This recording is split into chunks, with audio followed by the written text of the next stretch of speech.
my name is Kiran Sethi. I'm a designer by profession. I mean, I graduated as a designer. So I think a lot of my work that has happened I attribute a lot to what I call the design mindset. The idea that work has to be human-centered. Design thinking gives you optimism that things can be better. And it's hugely collaborative, that you don't do this alone. So in the course of the work I've done since graduating from the design college, subsequently started a school, which is essentially how do you get all children to have this, what I call the I can mindset, right? And part of this journey led us to start something called Design for Change in 2009. Taking what we learned as insights from just the school and then saying, how do you take this and offer it to the world? So in 2009, we kind of demystified design thinking, which till then sounded like more jargon and more out of reach, and simplified the process to say that every child is essentially born a social entrepreneur. I just feel that every child is born with what we say, I can. And then we send them to school and mess them up for life. So how do you keep that alive? So we said, is there kind of a framework or kind of like a formula that one can design? That you can intentionally cultivate this and not leave it to chance. So 2009 was the year when we put this to test, and we said, okay, let's try this out. So we created a simple framework: feel, imagine, do, and share. We call it FIDS for kids. Simple 4 steps, and said, okay, let's send it out and let's see when children are able to use empathy to look at the world around them, then use imagination to decide what can be a better, more preferred scenario, action it rather than just leave it as an imaginative, if the world were better, if the world in 2020 was better, put into action, and then share. The key component, which I will talk to you about, this share idea.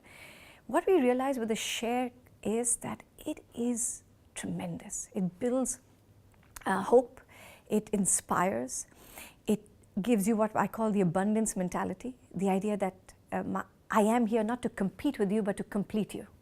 That's really what the story is, right? We're not here to compete. And by virtue of the share, it allows for evolution of an idea again, right? You kind of feed back into the loop and start from feel. So in 2009, we sent this idea to 30,000 schools in India. So one of the pieces that we looked in terms of scale was really that it had to blur every kind of boundary of language and demographics and sort of even geography. And we said, a child anywhere in the world is a change maker, right?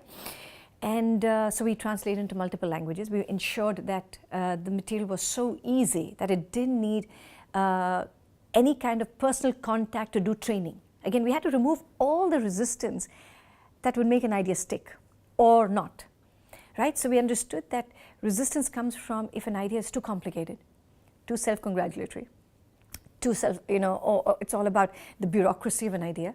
We said, let's remove all of that and then see what happens with the idea.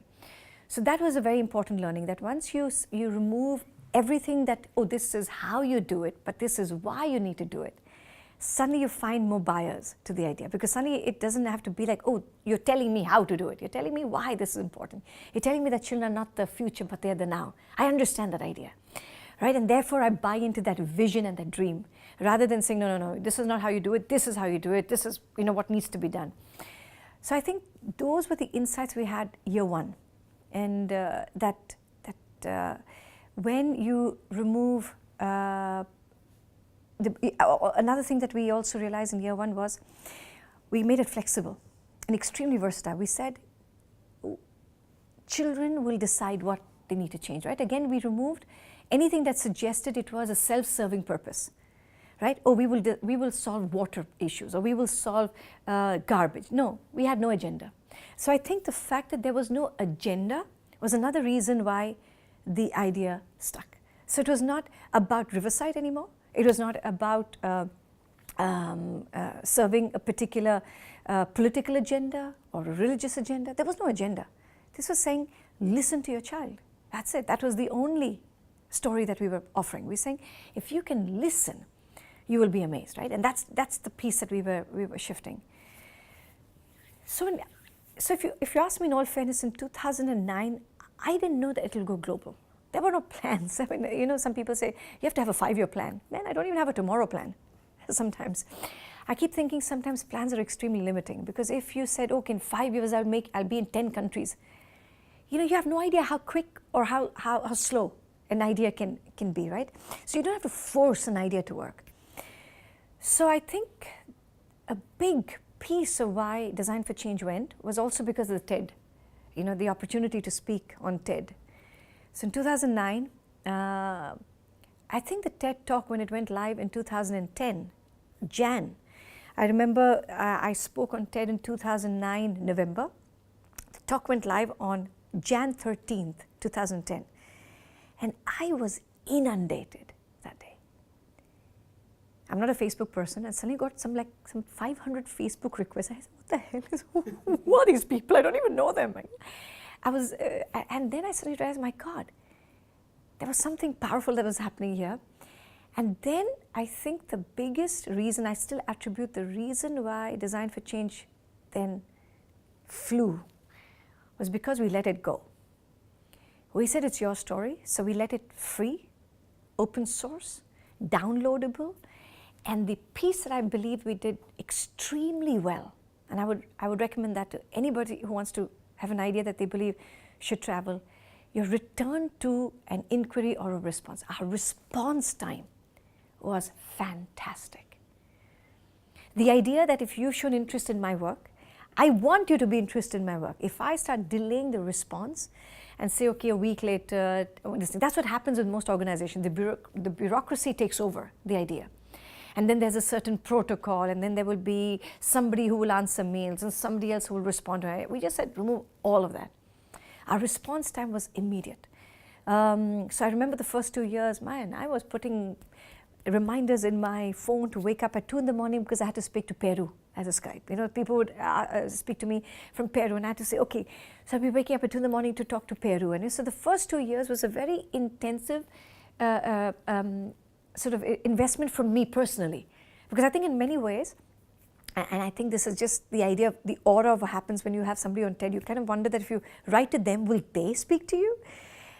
And imagine if they do. Because, oh my God, okay, I've spoken to Philip Zimbardo or Hans Rosling, or, you know, I'm thinking, and then that engages you and you want to do it more. So I think maybe the first inquiries were responded by me. So I think that connection was built, a very human connect to say, the so-called person who's founded the idea was responding.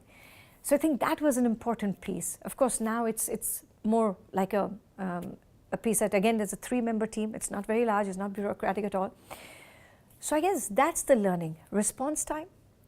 Keep it free. Don't own it. Keep talking about the why, not the how and the what. And I think that was another key thing. So what has happened is, in every country, innovation has happened. Every country has taken the 4 pieces because fundamentally it makes sense that children should all believe that they can make the world a better place today.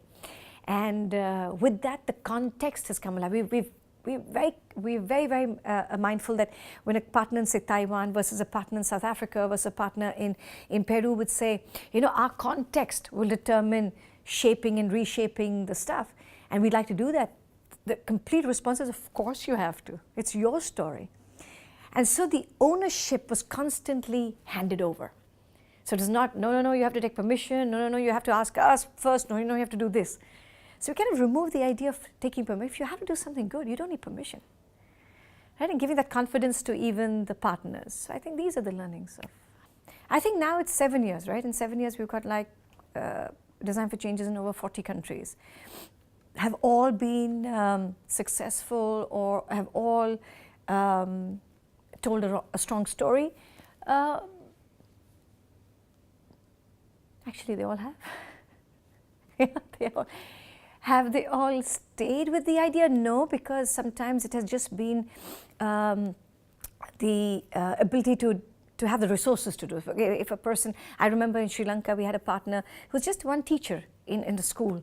and got very excited, thought that they could do the larger story, but then realized that they didn't have the manpower or the resources, and fine, then it just became a story in one school, right? So, and that doesn't mean the quality went wrong. So that's, having said that, I think I've just been absolutely, grateful is of course the biggest word, but humbled by how every partner has really made it their own story with deep amount of integrity and respect. And I would like to believe it was because we didn't force it down somebody's throat, right? Design for Change doesn't onboard a partner till the partner wants to be onboarded, right? I think that's what we've done. We've done that when an inquiry comes, then we believe that that's the first sign of intent.